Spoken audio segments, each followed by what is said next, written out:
Today we're going to be talking about a market update. Last week I went to the Arkansas Realtors Convention and I got a lot to do with networking with other agents. I ate too much food, did a little bit of dancing, and I also got to learn a few things. So I'd like to pass on some of that knowledge. We were lucky enough to be blessed with the presence of Yun, who's the Chief Economist at the National Association of Realtors. So he came down to Arkansas and gave us this slideshow, and so I'm just passing the information on to you that he shared with us. And I just wanted to give you a chance to get some insights on the market, see where we came from, see where we're going, and I just like to get into the details and the numbers, and I thought you might like it too. So let's see what we can figure out for the market update. So when you talk about the real estate market, there's definitely different parts to it. There's national, there's the buyer side, there's the seller side, there's local, there's state. So there's lots of details that go into all of that. So we're going to start with the big picture with the national.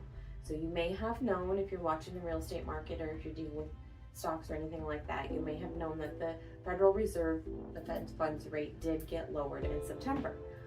But if you're also watching interest rates, you will see that the interest rates actually went down before they reduced the Fed funds rate. And that's because they knew it was coming. So now that they did reduce it, it doesn't mean that they're going to have another decrease in interest rates, mortgage interest rates. But they do intend to reduce the Fed fund rates again later this year and probably the early of 2025. So it will continue to go down, but we're still probably not going to see the interest rates around 3% again. We're still really low for over the last 20 years, honestly, too. At being around 6%, I believe, is pretty close to what we're at. Somewhere between 5.5 and 6.5, depending on who I get the information from and what day it is. And obviously, it's going to go up and down every day. So they did cut the Fed fund rates. That's the first point. And then, if you may recall, that they did drop it significantly back during COVID to keep us out of a recession. And the other thing that he talked about is payroll jobs. A lot of the jobs that are fueling our market are payroll jobs. And of course, they dropped off during COVID too. And we've slowly come back up to where we're kind of back to pre-COVID date with payroll jobs. Now, you may hear a lot about how difficult it is for home buyers to get into the market and buy a home because the listing prices are so high on homes right now, which is completely understandable. Part of the problem is that income rates, what people are getting paid per hour, whether that's minimum wage or whatever they make on a salary, has not come up with inflation for the rest of everything else. So you can see back in 2000, about 20 years ago, you only need to make $40,000 to buy a median priced home. You can see that went up a little bit, but in 2008, when the housing market crashed, it went back down again, even a little bit below $40,000. We were for a few years, and then it slowly went back up. And then in 2020, it just skyrocketed. And now we're over $100,000 a person needs to make to buy a median priced home. And there's lots of people out there that don't make that. That's definitely not that national average income for a person. So it's going to be difficult for them to buy a home. The other thing to think about with the market, so we're talking about pending contracts in the slide. Those are houses that are listed and have an accepted offer. And so he's got two red boxes here. The first one in about the middle is going to be COVID, when everything kind of shut down, and you can see that it jumped way up because people were freaking out and moving out of the city and into the country. And then it kind of grew up and it kind of maintained, and then in 2021 and 2022 it kind of peaked out again when the market was really at its top, when we had a lot of really high listing prices. But you can see more recently it's down. We don't have the listing inventory to have pending contracts. So it really is the worst ever since 2001. We are very low for pending contracts and we need more inventory. So, and even existing home sales, you can see that, okay, so this is the very end of this graph is the last couple quarters of 2024.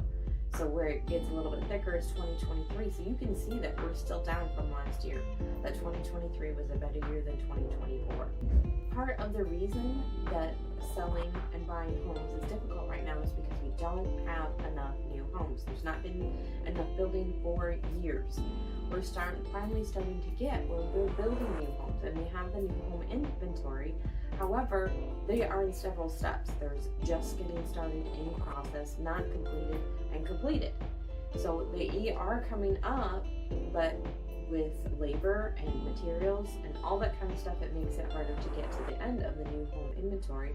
So it's kind of been up and down, but overall it's on the up and up. So that's good for the real estate market overall, so there's actually homes for people to buy. And so this is just talking about the supply of inventory. And you can see it's got the seasonal ups and downs, spring, summer, winter, fall. But and overall, it is up in the last couple years. So that is good that the new supply is up. So this gives you an idea of where we are as a nation, because it has every state in the nation, if you can zoom in on this picture, that it has the percent of the price appreciation that your house, the value that your house has increased since 2020 to 2024, depending on when you bought it. If you just bought it in 2024, then it probably hasn't increased. But in Arkansas, we have a significant increase. We're about 50%, and that's not the best that it is, but it's not the worst. So we've had a good increase in price appreciation and this is just since COVID, since 2020. Now this slide shows just this year. So this is first quarter and second quarter. It doesn't have the third quarter, so that just ended last week. So that's not going to have that data in it. But even this year, Arkansas has gone up another 7%. So that price appreciation is still in there. That's why we still have these houses that are listed high, because there's not enough inventory. Like I said, we don't have enough homes to be selling people to get them out there and sell them the house, because either they're not done, or they're sold to somebody else, or a seller doesn't want to sell because they have a really low interest rate. You probably heard me say this before, but since he has a slide, I would just like to reiterate it again. The wealth comparison between owners and renters is still huge, and unfortunately it is growing. These really small lines, the first line in 2019 was $7,000 for a renter versus almost $300,000 for a homeowner. And then in 2022, it's only $10,000 or almost $400,000 for a homeowner. And in 2024, this is estimated because we don't have the data for the whole year, obviously. But both of them have gone up a little bit, but there's still a huge gap between a renter and a homeowner, and that's why it's so important. If you want to build wealth for yourself, if you want to be able to pass that wealth on to your family, to your heirs, it's so important to be a homeowner. And there's so many great programs out there that can help you do that, with down payment assistance, closing cost assistance. There's just many ways for you to make it possible to become a homeowner. If that is your goal, then you need to be talking to someone, you're either a mortgage lender or a realtor, someone in the real estate community to help you get there, because we can make it happen. And we talked about like I just said, the inventory of existing homes continues to go down. Again, you'll see the cycle of spring, summer, winter, fall, spring, summer, winter, fall, because it always goes up in the spring and summer and falls off in the fall and the winter. But unfortunately, it is continuing to be on a downward trend. But just recently, it appears to be going up. And that might be because of the interest rates. It might be because of the election. Not really sure, but it is going up. That's the important part. And that's a good thing for buyers, because we are still in a seller's market here. So kind of in summary, just in the real estate market, this is going to be every year, maybe a little bit different than the numbers. But just overall, there are many things that drive the real estate market. Yes, the economy is going to have something to do with it. But no matter what, people are going to have babies. 3.5 million babies every year, 1.5 million marriages every year, and 700,000 divorces. All of those are probably going to cause a purchase of a home, or maybe even a sell and a buy. If a couple has bought a home and now they're having a baby, they want a bigger home. Or if you're having a divorce, now you've got 2 adults that probably want a different home. So that might be a sell, or maybe just one of them buy. All of those are going to be reasons that people are buying homes. And then you have the other end of the spectrum. You have 3.5 million people turning 65 years old. That means they're probably going to retire, but not necessarily. And even if they did retire, they may not want to move. But they could want to move back to family. They could want to move where it's warmer. And then that could be them selling and buying also. And there's going to be 2.5 million deaths. That may mean that one person's going to stay in the home. That may mean they want to downsize. They may be the last person in the home, that they just want to sell their home. And there's 25 million job switches. So even if none of the other stuff applies to you, you may get in a job somewhere else. So then you're going to have to either buy where you're going, maybe sell where you're at, So there's all kinds of reasons that people are going to be buying and selling homes. So just because the economy isn't perfect, it's still going to happen. And there's still going to be people that are moving the market and wanting to buy and sell homes. Often we get calls about people wanting to know about foreclosures. I have seen a handful of houses lately that are under 100,000. I don't know why all of a sudden they hit the market now, but in general you can see that their serious delinquent mortgages are really low right now. We peaked out after the 2008 crash. That was in 2009 and 10 that you actually saw the foreclosures after the crash in 2008. But then we didn't really see any until COVID. We peaked again there because people couldn't work, so they couldn't pay their mortgage, so we got some foreclosures then. But you can see that we're pretty much at a 20-year low right now. There's not a lot of foreclosures out there, and I really don't expect to see any. I don't see any reason to do that again, because people, as I understand it, mortgage lenders made changes to the way they loan money compared to what they did in 2008 to make them not have as many foreclosures. So hopefully that's true. I hate to have someone go through a foreclosure. So one of the reasons that the Fed fund rate was reduced because their goal was to reach a CPI of 2%. And according to this chart, they reached it. They reached 2.5% in August, but it's been on a steady decline, on a steady deceleration, and even the core CPI has a steady decline.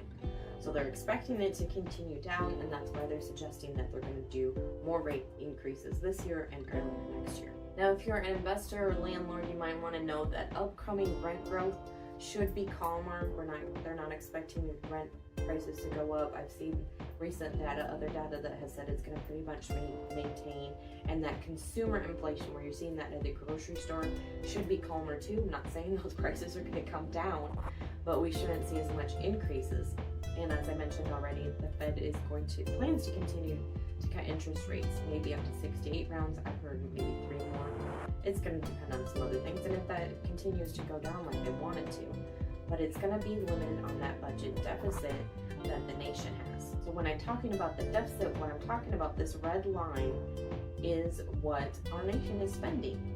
And unfortunately, the green is the money we're bringing in. So because there's that gap, the Fed fund rate is kind of restricted on what they can do, because they have to be able to bring that money in to make sure that we have enough money for spending. So hopefully that deficit comes down, because that's what we need to focus on, bringing it down, because you can see it's very high. We need to bring that deficit, that spending down closer to what we have the funds for, and then we'll be more easily able to reduce that Fed fund rate. So the other thing to think about is that real estate is also demanded by jobs. I mentioned that you are going to have lots of people that have job changes. Maybe when they get married, they're going to have a job change. When they retire, they're going to have a job change or no job. So this is why he put this graph in here, so that because payroll jobs are getting lighter, less people are doing payroll jobs. But also the good news is that unemployment rate is also down. You can see the peak over COVID, but we are down and would continue to have lower unemployment requests, that the people are able to maintain their jobs. And Arkansas has had a significant amount of employment jobs. I think we added 200,000 jobs since 2000, so in the last 20 years. I mean, I feel like that's good. Anytime that you're adding jobs, it's got to be good for the economy. So to kind of wrap this up, he gives you a forecast of existing home sales back to 2019 up to 2026. So you can see that in 2020, 2021, we went up slightly. 2022, it fell off a little bit, and 2023, it fell off a little bit more. I think he put that in red because that is the last data. And so 2024 is actually a forecast because it's not the end of 2024. But he does show a slight uptick from 2023, and then another uptick in 25, and in 2026 we'll be back to basically before COVID at 2019. So he continues to see increasing home sales, which is good for sellers. It's also good for buyers, because if you can find a way to get a home to buy, then the seller can move on and help you get into the home that you want to. So what we talked about before is mostly for nationwide. I did mention a few state statistics, as we saw in the maps, what's going on with the state overall. Now for Cherokee Village, over the year, we have probably are still in a seller's market, where some homes are selling in less than 90 days on the market. The average list price for Cherokee Village is around 175, 160, 180 in that neighborhood, which is a wide range. You get all the way from a little 2-bedroom, one bath house, all the way up to a 5-bedroom lake house. So it's hard to say the actual average home price in Cherokee Village, but we are still in a seller's market. There is obviously still people buying, so there's still homes out there. The listing inventory has definitely gone up. There's more homes for buyers available to buy, and the fall has started. Since school started, we've slowed down a little bit, but the market is still moving. It's always a good time to sell. So there you have it, a snapshot of the real estate market as it stands today. We can use the information that we receive and do what we want with it. I just like to share it with you since I had a chance to benefit from it. Whether you're looking to make a move or just trying to stay informed, understanding these trends will help you navigate the market with confidence. Now, if you have any questions or need advice for your next move, you can click the link that's in the description below and contact me directly, comment on the video, or if you want more information about getting ready to sell, check out this video I did on the timeline for closing on your house. Thanks for watching and have a blessed day.